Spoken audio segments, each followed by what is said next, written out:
दास बोलमे मधून मी त्यांना hats off करतो.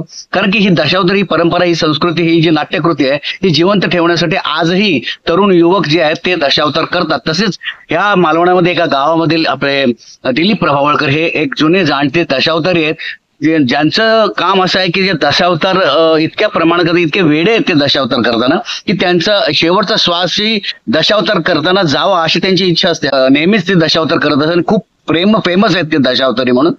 आणि हे दशावतारी आहेत, ते त्यांचा एक मुलगा आहे, त्याचं एक मुलीवर प्रेम आहे जी प्रियदर्शनी इंदलकर करते रोल. आणि त्यांना लग्न करायचं असतं पण त्यांना लग्न करता येत नाही, कारण की मुलगा जो आहे त्याला नोकरी नाही आहे आणि नोकरी नसल्यामुळे तो लग्न करू शकत नाही.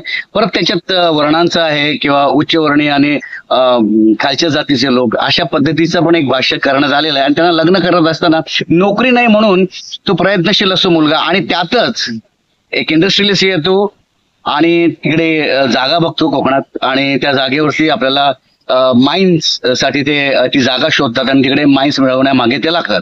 आणि ह्या मुलाला तिकडे नोकरीला ठेवतात आणि नोकरीला राहिल्यानंतर हा बिचारा नोकरी करू लागतो. आणि इमाने एतबारी नोकरी करत असताना अचानक त्याच्या कानी काहीतरी असं पडतं, काहीतरी असं बघतो की जेणेकरून त्या कोकणाला खूप हादरा बसणार आणि त्याला ते नको असतं.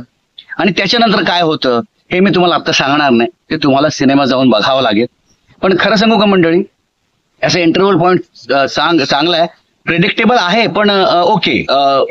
फर्स्ट हाफ जो आहे तो खूप संत चालतो, गोष्ट खूप उशिरा सुरू होते आणि ती जर फास्ट झाली फर्स्ट हाफ तर आणखीन मजा आली असते असं मला वाटतं. तर सेकंड हाफ जो आहे या सिनेमाचा तो खूप धमाल आहे, खूप क्रिपिंग आहे. तर फर्स्ट आणि सेकंड हाफ जर बघितलं तर फर्स्ट हाफ खूप संत जातो, गोष्ट सुरुवात व्हायला वेळ लागतो, आणि ती जर गोष्ट लवकर सुरुवात केली असती तर आणखीन धमाल आली असती या सिनेमामध्ये, मला असं स्वतःला वाटतं. कारण की या सिनेमाचा जो प्लस पॉईंट आहे तो बीजीएम आहे. या सिनेमाचा खूप छान बीजीएम आहे. याच्या अवताराचा जो वापर केला गेलेला आहे तो खूप चांगल्या पद्धतीने केलाय. रिव्हेंज स्टोरी आहे, रिव्हेंज घेताना जे दशावताराचा वापर केलाय तो उत्तम आहे. आणि आपल्याला वाटत नाही की असं काही घडेल, पण ज्या पद्धतीचा हा स्क्रीन प्ले, ही गोष्ट आहे ही खूप अप्रतिम आहे, मला खूप आवडली आहे.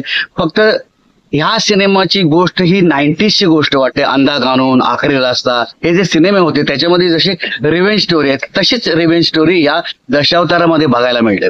खरं तर मला असं वाटलं होतं की कोकणावरती हा सिनेमा चित्रित करतोय, दशावताराला घेऊन हा सिनेमा करतोय तर काहीतरी संस्कृतीबद्दल बोललं जाईल का, किंवा काहीतरी आणखीन गोष्टी काहीतरी रहस्यमय असतील. त्यांचा ट्रेलर पाहिल्यानंतर असं वाटलं होतं की हा काहीतरी रहस्यमय सिनेमा असेल, तो वेगळा असेल, पण नाही, तोचपणा जो आपण आधी बघितलाय सिनेमामध्ये तोच या सिनेमामध्ये बघायला मिळतो. आता रिव्हेंज घेताना जे जे दशावतार वापरलेत ते